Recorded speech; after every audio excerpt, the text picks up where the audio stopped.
There it is. There's your favorite dream team. The team for the dreams. The dreams are the teams. America. Oh, no, not right now, buddy. We're in that season, though. We're in the holiday season. So, welcome to another episode of the Goddard Effect tonight. We're going to be chit-chatting and chat-chitting, so make sure you're not missing. You want to be included in this conversation. So, check us out on youtube.com/@thisuncanny earth for all your paranormal pleasantries. Did anybody watch the Artemis 2 launch? Because I sure did. I did not have the opportunity. I was all over the place that day. But I did follow up with some clips later. Okay. It happened on April Fool's Day. That's all I'm going to say. That's true. That's true. I'm going to reach over there and smack you, boy.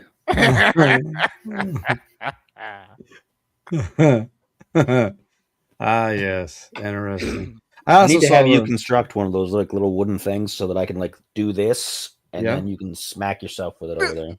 Yeah. People would pay that. We should put that on the Patreon and just. Would you like to slap Steven, the ex-intern? Do so now. And he'll overact too. He'll overact it too. You got to oversell it. Well, no, you have to ham it up. If you're not hamming it up, what are you doing? You got to ham it up. What are you doing there if you're not ham acting? Anyways, gentlemen, welcome in. Also saw the Super Mario Galaxy movie. Fantastic. Yes. Better than the first one. Really great fan service. Really impressed. Really had me on the edge of my proverbial seat. And Yoshi was what they were going to do. Yoshi was fantastic. Toad was fantastic. Though I do hope that the next villain in the series is my boy Wario. I'm hoping that's or his children, his other children. Maybe Wario and Waluigi at the same time. It'd be a one nightmare. Am I right?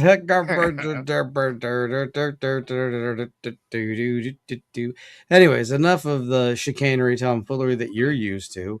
Gentlemen, what has been going on in your neck of the woods? It's been a heck of a week. I'll say that. Heck of a week, huh? I have been struggling. I actually had a bit of a meltdown yesterday here at home, but I'm good now. Everything's great for the moment. It's the weekend. I'm gonna deal with it. Did you get it on film? So like in like a year or two when we blow up, they'll be like, remember when old Sparky went off the rails?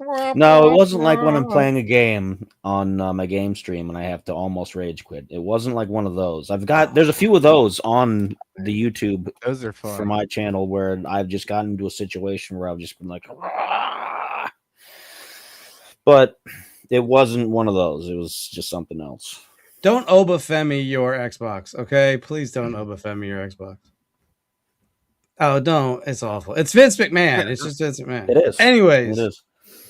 Welcome to another episode of This Uncanny Earth. Gentlemen, I have nothing further. Let's get started with the episode. One quick thing before we keep on going is that I gave you the chance. This is the finale. I gave you the chance. No. That wasn't for that. That was separate business. This is this business. You were like, this is this business. That's that business. I was like, ready? It's different business. Wait. It's different business. It's different business. Ever since you have been wanted to bring that shit back, you've been different. All right, you just been acting different. I don't know if all your money's going to shipbuilding. I know it is because I feel like you're at a point in your life where it's time for you to have that one kooky, I gotta get it, conspiracy. That's for season premiere. That's for next season, which is, by the way, on May 9th. May 9th will be our season premiere. And there's a reason why it's not the first Saturday of that month, because the first Saturday of that month is May 2nd. Where are we going to be on May 2nd?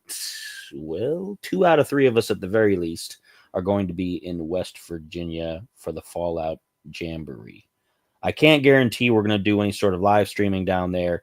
I think we're probably going to get some pictures and whatnot, whatever. We're going to see. Come say what's up to the crew. Come say what's up to the crew. Yeah, we'll be there. The homies. I got a gaggle of people that are meeting me down there. So we'll be hanging out. So that's why we are not regaining the show then. But we will be taking the month of April I haven't drank enough yet. I asked him if he had anything to say, and he did not. But now this is this business. You got to split the business parts. That was that business. This is this business. Okay, He's splitting hairs, guys. Yeah. We'll be off for the month of April, back on May 9th. Okay, now that everybody knows. You looking to expand your business? No, that you can't say that. I would say this is booming. Air Marshal Sir Robert Victor Goddard is the subject of our show today. See, we're on time. We got time. We're not even past the first 10 minutes yet. I know. Let's go. We got it. Only about 20 seconds. We got a whole 50 minutes to go. This guy was a Royal Air Force Air Marshal from the United Kingdom. He fought in both of the first two World Wars. He was in both the Western Front in the First World War, and in the Second World War, he was in both France, and he fought in the Pacific campaigns. He's had multiple awards. He has the Knight Commander of the Order of the Bath. I don't know what that means. Commander of the Order of the British Empire. Mentioned in dispatches twice. He had the Navy Distinguished Service Medal from the United States. So he's got a lot going on. He was a pretty decorated guy. Okay. There are a couple of interesting facts before we get to the main reason why we're going to talk about him. One is that he had an interest in paranormal phenomena. The incident we're going to get to was actually featured in a film in 1955 called The Night My Number Came Up. If anybody wants to look that up, it's obviously an old film, 1955. I don't know if it's any good. It could be Mystery Science Theater worthy. Who knows? Or it could be good. You never know. One of the things that he claimed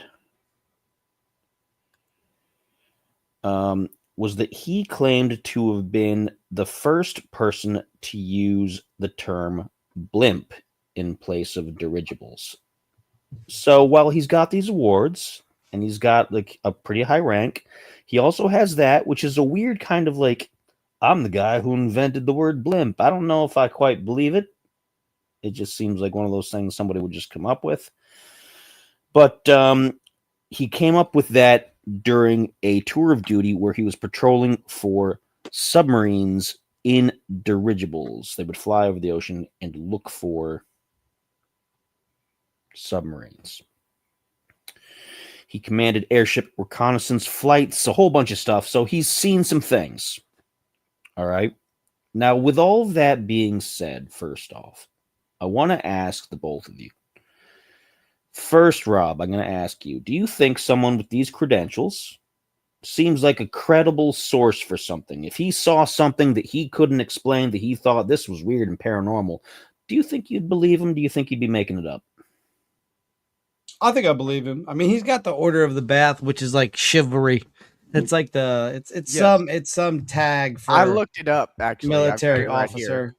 But yeah, I mean, at that point, why would you think he would be otherwise? If he was already distinguished and people are like can vouch for him academically, can vouch for him mentally, his sanity and things of that nature, why would you take him serious? That doesn't, I'm gonna take somebody serious if they're like, yeah, I'm pretty renowned in my field.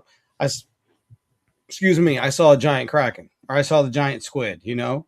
Oh, what do you mean? Well, I saw it. Oh, those things haven't existed. Oh, they're here. You see what I'm saying? So it's like, for me, yeah, I'm gonna believe him. He's got the credentials for it. Even if it's outlandish, there's gonna be a bit of truth to that outlandishness.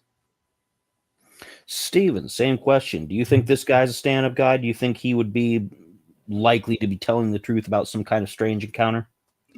Yes, because he just, like, Rob said, he's a member of the Order of the Bath. And I did look it up, so I wanted to clarify a little bit more about it. According to the Wikipedia page, and however reliable that is, it says it is a British order of chivalry founded by King George I on the 18th of May, 1725. Recipients of the order are usually senior military officers or senior civil servants, and the monarch awards it on the advice of His Majesty's government.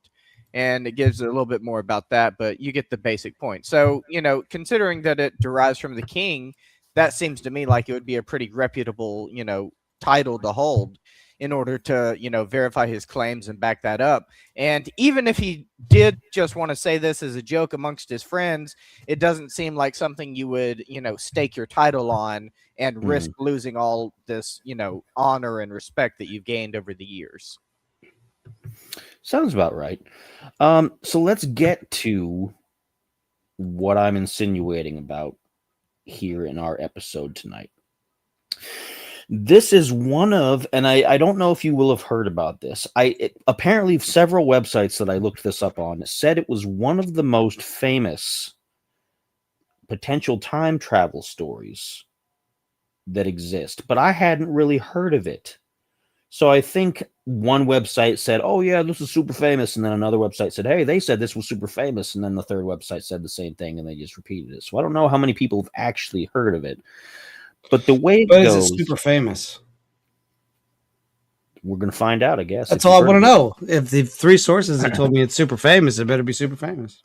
Between the two world wars, he claimed to have had what he called a clairvoyant episode in 1935 at Royal Air Force Drem in Scotland, which is an Air Force base.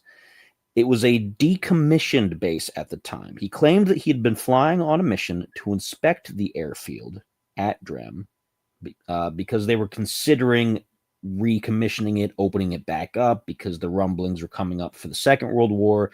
They were going to need another place for their planes.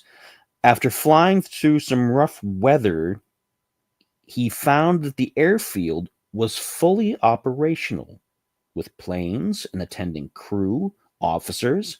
He noted that he observed a number of yellow planes, one being a single-winged plane rather than a biplane that they had used in World War I. He could not identify. He also saw a number of mechanics in blue overalls, which also did not fit with Royal Air Force operations at the time, as mechanics at that time wore tan overalls. He apparently landed, according to some websites, at the airfield and talked with the people, and they seemed to not know what he was referring to about it being decommissioned. They all explained that it had been like that for a number of years, that they had all worked there, that they had families, that they went there every day, that it was just business as usual. It's a cover-up. So he left. A follow-up flight found that it was still decommissioned, that there was no one there, no new planes, no new people. There was nothing out of the ordinary. However, in the following years, when it was reactivated, the Royal Air Force began painting their training planes yellow and changed the mechanics' uniforms to blue, exactly as he had observed years prior. Now, he claimed this was a clairvoyant event. He felt that perhaps he was disembodied at the time when he was flying through, that maybe he was up in there was a leak in the plane or something, and he didn't get enough oxygen or something like that. Whereas other people have called it a potential time slip. Yes. Where he slipped through a storm that was adjacent to a different time, slightly in the future, to when the base was reactivated. Now, I have another theory also that I want to get to that doesn't necessarily explain what he experienced, but it may explain what happened after. But we're going to get to that. Knowing what we know about Air Marshal Goddard and his potential credibility, do you think he experienced something that was actually real, or do you think he hallucinated it? Do you think, as he thought, that it was a clairvoyant event, or was it an actual physical thing that happened? Stephen, weigh in on that. Yes, it was both, because reality as we know it is an illusion or a hallucination, because everything is interpreted through our brain and gets filtered before we actually experience whatever it is that we are experiencing, as proven by the observer effect. So scientifically, reality as we know it is subjective. like, we interpret it. And taking that into consideration, you also have to consider the theory of relativity proposed by Einstein, the special theory of relativity, that time is fluid, that it is persistent, that the past, present, and future are all concurrently happening at the same time, and it is completely dependent upon our point of view, which one we are currently experiencing right now. And going back to the grandfather effect, like we were, paradox, like we were talking about before, I actually recently came across something called a causal loop, which basically is the idea that something has to happen, and it's almost like fate, almost, and it's like a time loop, because okay, so say for example, someone invents a time machine, and then they go back in time to give themselves the blueprints to invent the time machine. It still takes them time to build the time machine, even with the blueprints, but they couldn't build the time machine until they gave themselves the blueprints to build the time machine, but they couldn't give themselves the blueprints to build the time machine until they built the time machine. And, most people will call that a paradox, saying it could never happen, but they actually flip this on its head with the idea of a causal loop and say that it had to happen in order for anything to make sense.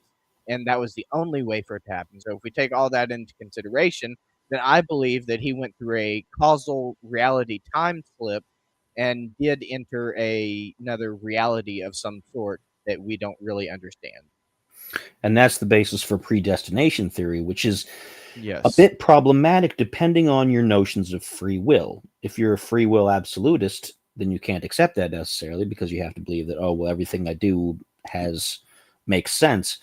Whereas if it's predestined, then nothing that you do really matters in the long term, because it's all going to happen anyway. It could be both, because you still have the free will to do what you want within the time loop, but the universe will make the time loop react to your decisions in different ways that will force the events to occur in a certain way regardless of your decisions. So therefore you have both free will and fate at the same time.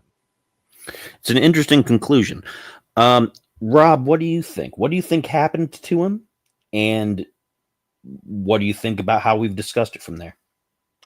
Okay, so I don't know if I've told you my theory on ghost trains. Have I told you my theory on ghost trains? Repeat it in case somebody hasn't seen it yet. So what I believe ghost trains to be are flip space-time ruptures for a very brief window of time, say minute at most. And it is whatever that train is using is being powered by for a very split second phases into our reality. Now, let's take this a step further. Mr. Goddard's up in the air. He hits the right place at the right time when everything's aligned. Electricity plays an important role in this. So if he was close to a storm, near a storm, in a storm, storming Norman Schwarzkopf, you know what I mean? And all of a sudden he hits the right thing, he's going to go through that. I'm a big proponent of slip space in some instances, whether that be string theory aspect, whether that be future checks, whether that be past checks that can't be altered, just things like that. So yeah, I think personally for me, it's his plane is moving at a certain speed against a certain time, certain pressure. Barometric winds are going in a different direction, and they're just hitting, everything's aligning, boom. Same thing with my ghost train theory. Everything is just at that point, whether that's coal or nuclear. It doesn't have to be anything super in the future advanced.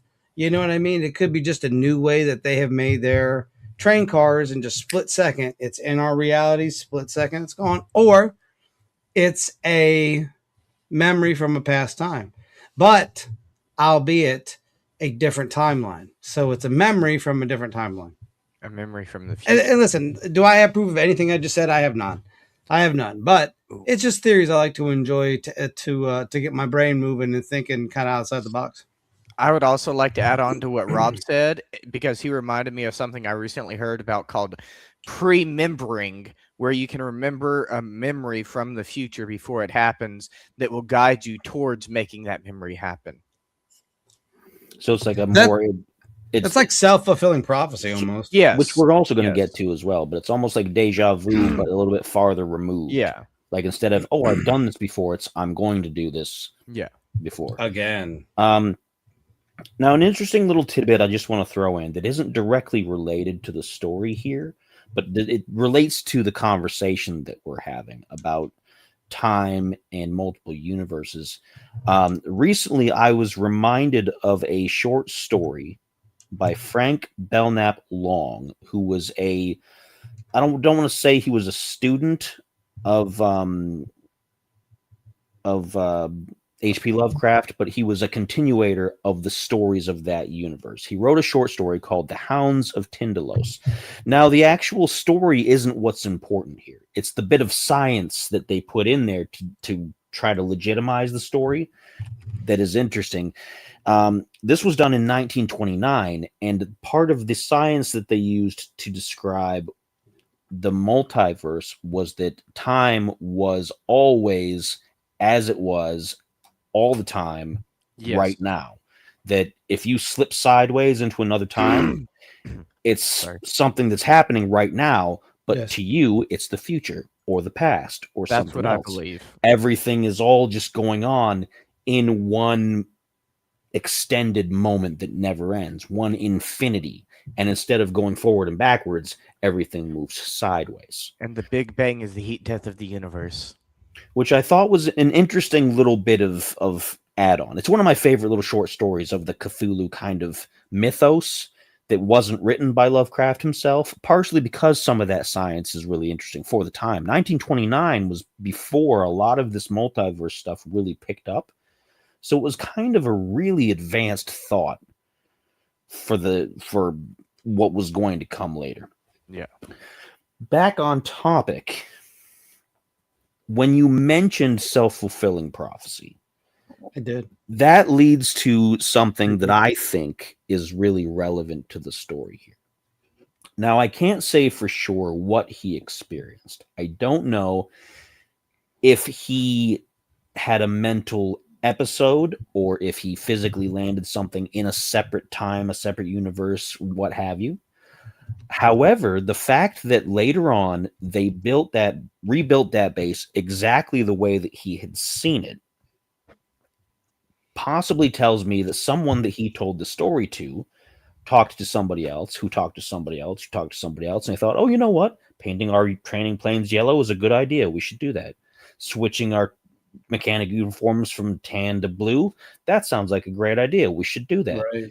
And somehow enough of those ideas got picked up, unrelated to necessarily the story that he told or that he experienced, and it became something that happened that wasn't necessarily part of a different timeline. It was just something that, hey, we all think this is a great idea. Where did you hear that from? Oh, I don't remember. Maybe some guy in the canteen, and it was Victor Goddard. So that's partly, I think, what ended up happening. It doesn't explain what he experienced, but I think it goes a long way towards explaining how it ended up. Now, Rob, it looks like you've got something to weigh in on that. So what is the time frame? Let me take a look to see when the base was built versus when he... Oh, no, I'm sorry. What's the time frame of his journey, I guess would be what I was looking for. And then what is the timeline between that journey and it being built? He had his encounter in 1935. Okay. Now, it does not say here exactly when they reactivated the base. The phrase is, in the following years, the airfield was reactivated, and they began painting the planes yellow and changing the uniforms from tan to blue. So it wasn't a long time span. It wasn't like 10 Maybe years a few or something. years. Because in 1935, World War II was going to start very soon. World War II, I think, started at least by 39. 38, 39. I think, yeah. So it had to have been just a couple of short years when that happened. How long was he out for? At the base? From when he left to when he returned? It doesn't say. That part of a lot of details from his story like that didn't come through. They didn't really record a lot of that for whatever reason, maybe because they didn't think it was necessary. It seemed like a routine, just go out there, check it out. He didn't claim to have lost any time. So it wasn't a case of like he went there and then he came back around the same time. It wasn't a missing time episode. He spent just a short amount of time there, according to his story. No definitive time frame. He doesn't say I spent an hour, 2 hours, etc. Long enough to see that the base was active and to talk to some of the people there, and then to go back. Oh, so he landed and was talking to folks. Mm-hmm. Yeah. Okay. That's a tough one. That's a tough one for me because he leaves out certain important things. Like I want to know how long was I gone for? You know what I mean? Between times, like I feel like you want that relevant information, And so you part can of put it, together a thing. I think, is that he believed personally that it wasn't a physical event. He believed it was a clairvoyant thing, like it was mental, like it was something from him flying through the cloud, and that he may not have actually even landed, or when he landed, he thought he saw things that his mind conjured up that didn't. So what did he see? What did he say when he saw the base? Like I said, he called it a clairvoyant event. He described it as if it was when the base was reactivated. Did he have anything to say about it? They don't have a follow-up. None of the websites I went to had a follow-up about it. See, that's my one of the issue interesting here. parts about it. There's a lot of holes in it. Yeah. That make it so you don't really know for sure. Like, and maybe it was the time. Maybe they weren't. I mean, it's not like it was back in the dark ages where it was hard to find records, but at the same time, they're between two world wars. There's other things people are focusing on. This guy says he had this experience. The government's like, well, we're trying to fight a war here. We don't care. And nobody wrote it down the way it should have been. That's my outlook, I think. It's almost like that boat story we did about the boat that just disappeared with the rope attached to it. Like, that's wild. This is wild because what do you do here? What do you do here? There's nothing you can do. You're kind of stuck. Because it's like, okay, did he have that experience or didn't he? If he didn't, then why was he able to predict what would happen to the airfield? Unless that idea was already pitched before he took flight and he heard it in some part of his brain, subconsciously stored that. Excuse me, and somehow that's what he saw. Obviously, I'm reaching on that regard, but if we're going by theories and, you get up high enough, you start hallucinating and start being a little woozy. I don't know. There's pilots that pass out. Like, they get so high up. But wasn't he a professional? Yeah, but you can't prepare for everything even as a professional. You could try. Yeah, but like, what I'm saying is, wouldn't he have known not to go that high up or, It's not that. He might have been in a situation where the pressure was different. You know what I mean? Yeah. Or an EMF field. And he didn't know he was going to be in a pressure sensitive situation. It's not like today where we have all these bells and whistles on fighter jets that can alert you to stuff like that. His probably he was bare bones. He's like, I got a thing that's a compass. And it really reminds me of the Montauk Project as well. Mm-hmm. Yeah. Yeah. Now, another interesting thing. Now, we're going to move on from the actual event because this may actually explain a little bit more about him as a person later in life. Because obviously this affected him in a way that made him... in his younger years, he'd always been interested in the paranormal. And that blossomed after his retirement in 1951. Of course. He encouraged a fellow of it was another knighted individual named Sir George Trevelyan to set up something called the Wrekin Trust, which is a body promoting spiritual education in 1971.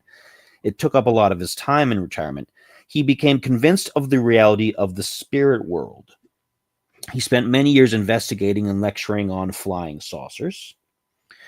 In 1969, he gave a talk on UFOs in London in which he defended the paraphysical hypothesis, which is the proposal that unidentified flying object sightings are the result of experiencing other dimensions or portals that coexist separately alongside our own. So he was 100% into the multiversal kind of theory, that it wasn't necessarily something from space or from a different galaxy. It was something adjacent to us necessarily. In addition to that, he also argued for the existence of extrasensory perception and other paranormal phenomena in his book, Flight Towards Reality, 1975. So there you go. If anybody wants to look that book up at some point, you can find out his exact thoughts on these things and maybe learn a little bit more about. I think this is going to be something that I might want to look into myself. I agree. I think, not to say that you guys might not want to either, but I think I'm going to see if I can find a copy of one of these books that he wrote to see if he can shed light on not only this event, but also his other thoughts. His claims are disputed by skeptics, according to different websites, which is not unheard of. I mean, That's going to anytime happen, you I get think, into when this you kind make of stuff. something like this. Yeah, I agree. And then he wrote the foreword to Muriel Dowding's 1980 autobiography, and Alan Barham's Strange to Relate in 1984. And he passed away in 1987 at the age of 89. So he definitely believed that something happened. He believed that there was something going on, whether it was in his mind or whether it was, I'm just kicking things, don't mind me, or whether it was a physical event that occurred. I think he mostly believed that it was something related to ESP, because that's where a lot of his later years honed in on. I think maybe he thought he flew through the storm, not even a storm, he flew through the cloud, and I think probably there might have been high EMFs or something in there. And he saw the airfield, thought he saw something that maybe wasn't, and then had a whole experience about it, and then flew back, and then believes that it was something particular. So, and again, became a self-fulfilling prophecy. Yeah. With all that being said, considering his later choices in life, Stephen, what do you think now about his credibility going from beginning to end? Do you think that regardless of that particular event, that he was on to something, that maybe he was into some things that other people might not know? I definitely think he was onto something, because even the CIA believes in ESP and certain, psychological abilities like that.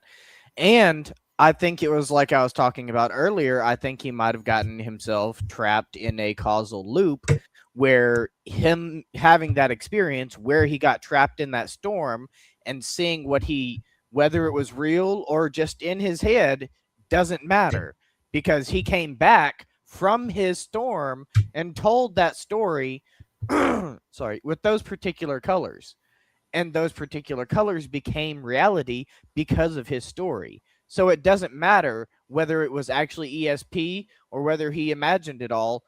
It's completely irrelevant, because him telling his story is what made his story happen in the future. Same question, Rob. How do you feel about his credibility at this point? And do you think it's still worth noting how he spent his later years?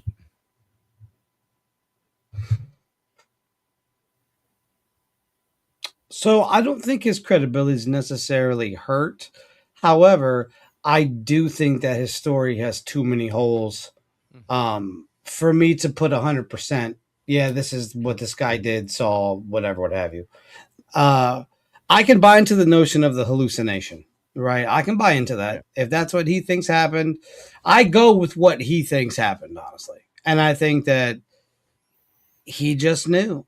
He went through something, and maybe that's what he had to do. Maybe for that base to be reopened, he had to go through this thing. The universe pushed him that way so that they could get that, and then that's a whole thing that you have to consider too. That it had to move in a certain fashion and form. But like I said, I think credibly he stands. I just think there's too many holes that aren't filled in this story that he's telling for me to put 100% stock into it. Doesn't take away his credibility. He probably still knows his stuff, but I need more to go on if I'm gonna be able to believe that aspect. That's fair. No, I think you really hit something pretty direct with that. I think I'm going to expand on it a little bit. I 100% believe that he that he believed that he experienced something. And I think he didn't know exactly what it was. But because he experienced it, I think he spent the rest of his life trying to find out. I think he looked into a lot of different sources. I think he tried to look for different reasons that couldn't necessarily be explained scientifically because he didn't know himself. And I think maybe it was because he didn't know himself definitively at the time that the details didn't get taken down as much. I feel like when he told people about it, that they looked at his record and thought, well, he's telling a story that doesn't make any sense, but he's a smart guy. He's got some good stuff under his belt. We're not going to boot him. We're not going to put him in a hospital. We're just going to be like, okay, that's great. Back on duty. Which, again, he went into the Second World War and got more commendations. So obviously his mental ability He was of wasn't hit by sound that. mind. He was 100% of sound mind. He wasn't ever wounded in a way that put him in any sort of hospital like that. So, yes. And he Like retired. He wasn't kicked out. Like I said, I can, his credibility doesn't take a hit for me, but his story needs more details filled in before I can give it the brain like, hey, okay, we need to, this is probably this. Because right now it was just he passed out, saw a vision, and came home. At its core, right? Take away my concept of the energies aligning and things like that. At its core, dude had a vision. And these people have had them. There have been records of people having visions and things happening after. So I just think that's part and parcel of who we are.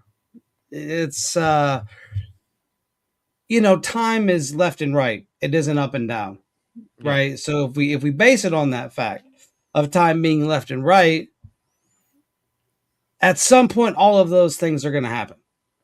Mm-hmm. At some point, different variations, mathematically, all of those things are happening all at once. And they branch off into their loops and storylines and places and things like that. So for me, it's like he got kind of a glimpse into that next part, but maybe it was a mental thing. Like there's once again, if things are dropped in your subconscious and you do hallucinate, you're going to pull some weird stuff out of your brain that you didn't think was there. We pass by road cones all the time here in Ohio. That's like our state bird at this point.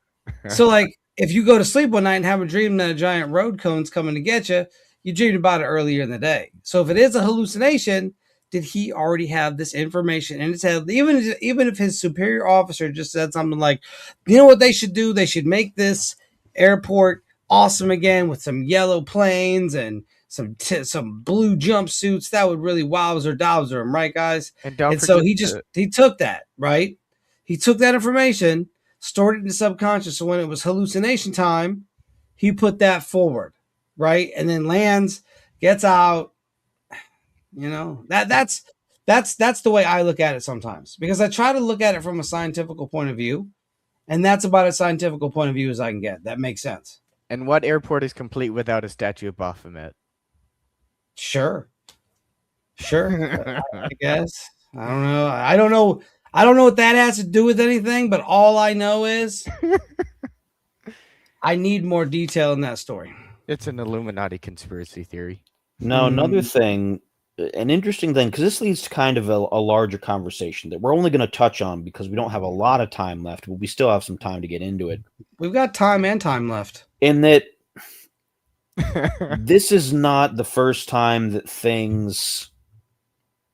that we've developed things based on other things from the past that theoretically were supposed to be a premonition or just, oh, I had this idea, and then now in the future, now it's a thing.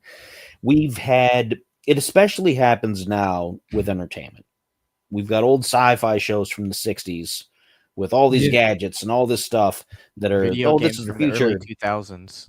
And now we've got cell phones that are smartphones, like tricorders. We've got the sliding doors, which seems like, that's not that the Star Trek but it was a big thing. Real. It was a big thing at the time compared to, because on Star Trek they open for you and everything, right? Now on Star Trek, it was some guys in the crew like pulling on strings to open the doors for you, so you didn't lock your face. No, it into was not. But- No, why would you spoil that for me? I But thought that now was real. it's motors, and now it's sensors, and now it's everything. And again, they had the flip open communicators, and then we had the flip phones, and then we, Yes, all well, this I stuff. told you the government has technology that's 20 20 years, years advanced. 20 years advanced. Well, even so if they you take that out, even if you preparing. take that out, Okay, how about it's a 60 common years theme. advanced? It's a common I agree. theme throughout our history that we develop things that somebody just saw in a dream, or somebody saw something in the sky, or somebody like imagined something, or But that's happened in the past too, though. That's happened in the ancient Da past. Vinci's helicopter and things of that nature, and stuff like that. So, I don't think it's out of the ordinary for this kind of thing to happen. And I don't think he was the Remembering. first person that this has happened to. And I think you're probably right. There probably was something in his subconscious that was an idea.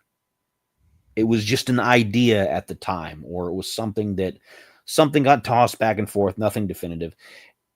And he just went through something that activated the neurons just right. Yeah. And it kicked something into his brain into high gear, and he had an experience that showed him what that idea would look like fully fleshed out. Tesla. Remember That's what exactly Tesla did? it. But it was He would do it in his head Yeah. hundreds of times before he ever did it in real life. and so if this dude's doing that, because this is just he's doing it untapped potential style. Because I'd wonder he probably never had that experience ever again.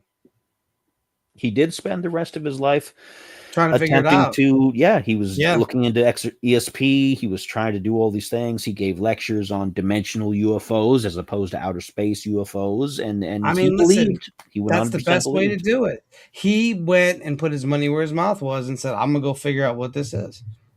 He didn't make sensational claims and all this jazz. He just said, hey, this is what happened.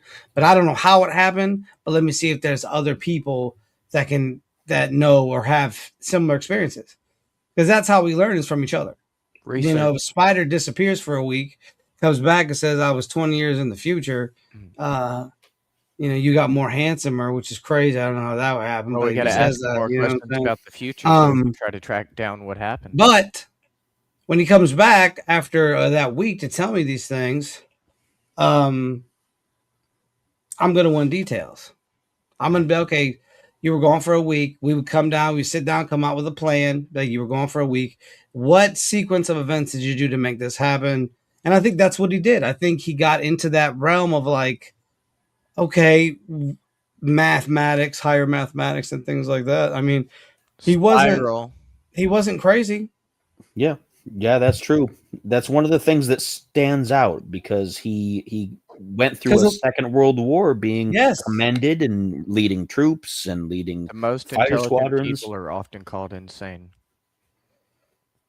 And so it's an interesting story. This is another one of those things because you guys know me at this point. My track record for these is that I find interesting stories. We have a little bit of evidence here and a little bit there, but it's always something that we have to kind of dig into and kind of look in and use your imagination a little bit and stretch out your brain a little bit because that's, I think, the best kind. Get them brain wrinkles. That's the best kind of discussion I think you can have, which is the theoreticals and the hypotheticals and the whatever eticals and all that kind of stuff. Shouts out to the girl that cut my hair. We had a whole conversation about astrophysics. And she's going to college for astrophysics, and that was a great conversation. String theory. She's like, you're the first person whose hair I've ever cut that just starts talking about string theory. And she was a quantum physics person. So it was cool having that conversation with somebody else on a level that most people don't have. So I appreciate that. I appreciate everybody out there who listens to us and listens to our ramblings. But there is some intelligence there buried somewhere beneath. You got to dig for it, but it's here on this show. It's a crazy world right now because we're so used to, we're still in that generation at the very end of it where we kind of assume that, if people have gone off to college or to wherever to study advanced mathematics and advanced physics, then they're obviously working in that field all the time. But a lot of times they're not, because there's no demand for that, because as a species right now, we don't want that. We want award shows, we want stupid things on the TV, we want all this, we want TikTok, we want this, we want that, and Speak for give me my yourself. big arch sandwich and all that other kind of stuff. So, you know, it's fascinating the number of people who are extremely well versed in these topics and skilled in these conversations, and they're cutting hair, or they're working at a department store, or they're not doing, they're working DoorDash because they can't find a job in their field, you know, and they're extremely intelligent people. They can go on and on about this stuff. Life's not fair. Someone can find out that an attractive female gets you more views on YouTube, yet Nikola Tesla died penniless. I mean, to be fair, though, is always going to be the ruler of everything. If Nikola Tesla started an OnlyFans, he could have made stupid amounts of money. You know, it just wasn't there yet. He didn't predict that yet. But he should have invented the internet if he wanted to get rich.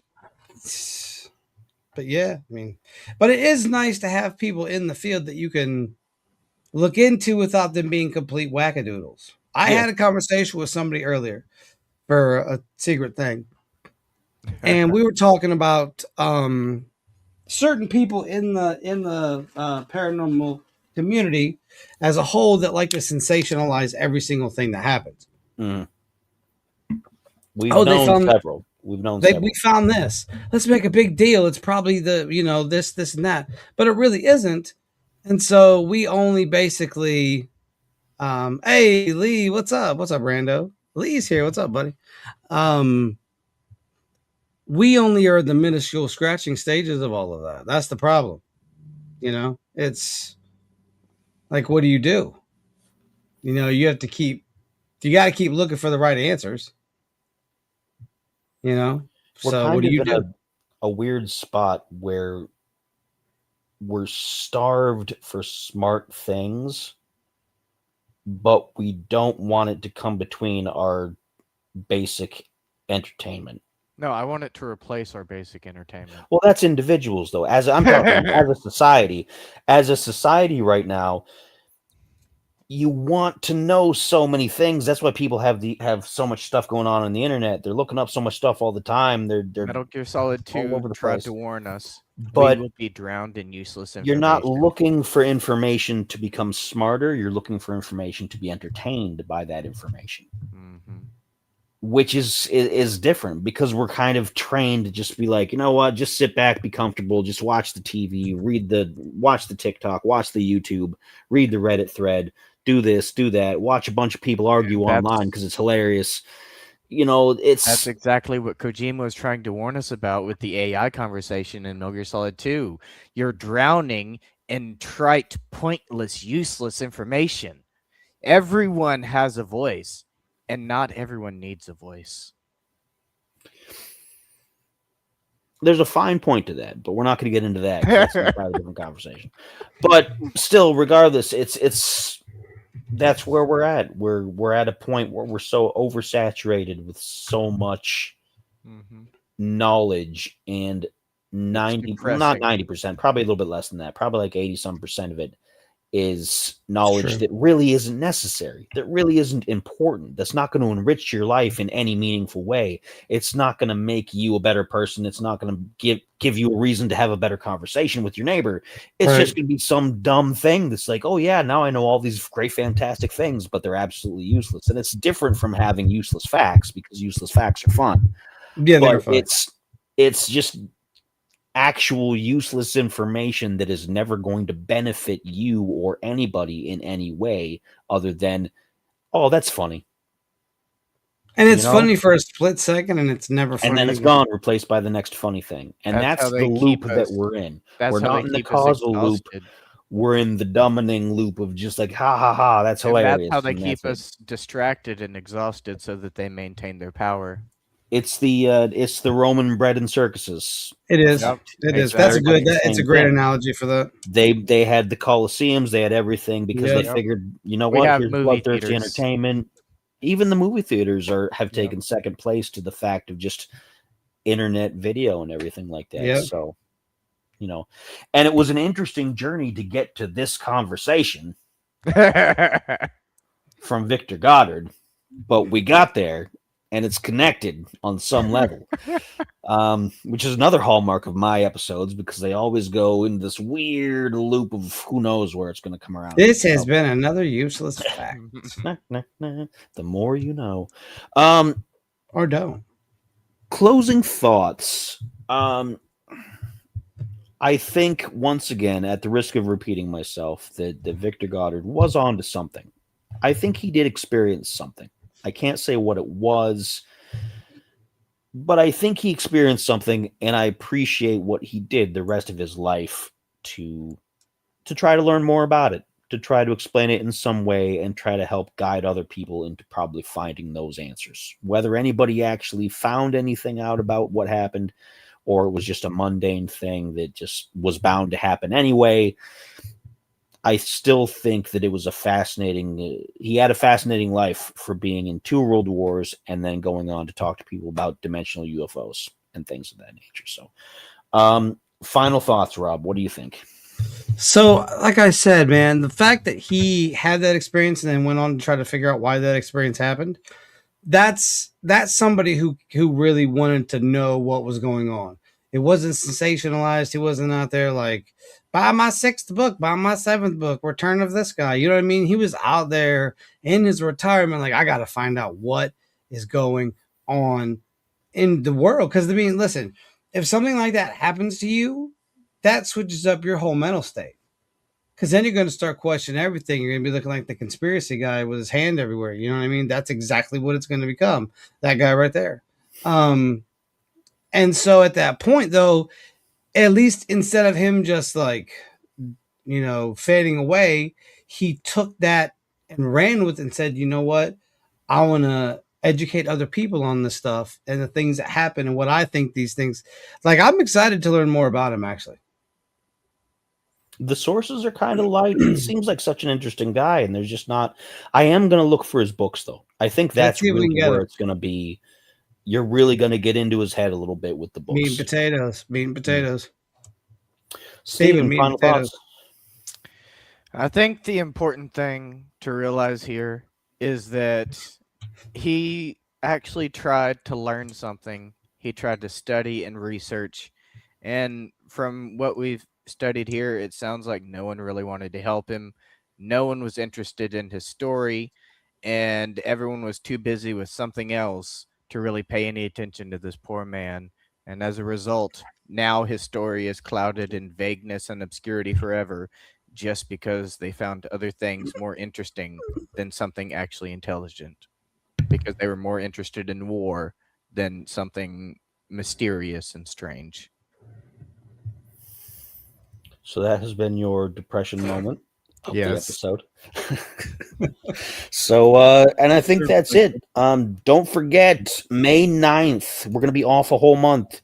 We're going to be off an entire month. Whole month. Of April from this point on. All of it.